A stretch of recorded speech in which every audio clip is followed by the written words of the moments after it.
Ah, é assim. Um bom dia, uma boa tarde. A Dulce aqui ficou triste porque não pegou o peixe lá no rio. No vídeo anterior eu falei. Mas agora nós passamos lá na casa de uma irmã que ela é nova convertida e ela pegou, nós conheceu ela pescando lá, aí ela pegou e deu os peixinhos para a Dulce. Agora a Dulce está satisfeita com os peixinhos, alegre, porque vai comer. Quê? Como que você vai comer esses peixinhos? Mostra aí. Comer o peixinho. Frito? Frito. Ou moe? Frito. Ah, você quer frito? Não quer moe, não? Não, frito.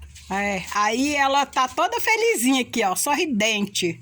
Agradeço a irmã porque se ela vê esse vídeo e Deus abençoe, irmã, a sua vida, que Deus te fortaleça, que você perdeu sua mãezinha de vírus, né, desse Covid.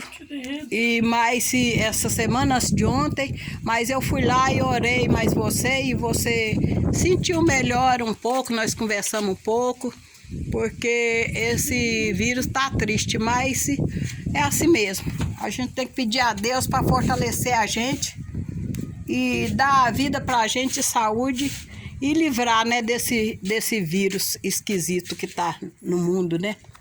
Então, por isso eu vou finalizar esse vídeo e pedir a quem vê, puder me ajudar em oração por ela, que ela tá muito abatidinha, aí, para fortalecer ela.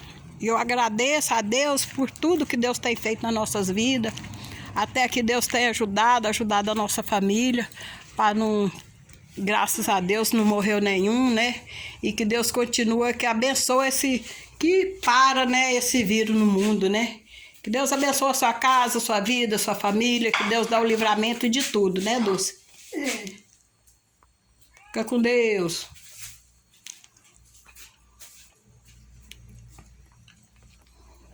Pois nós já até. Não,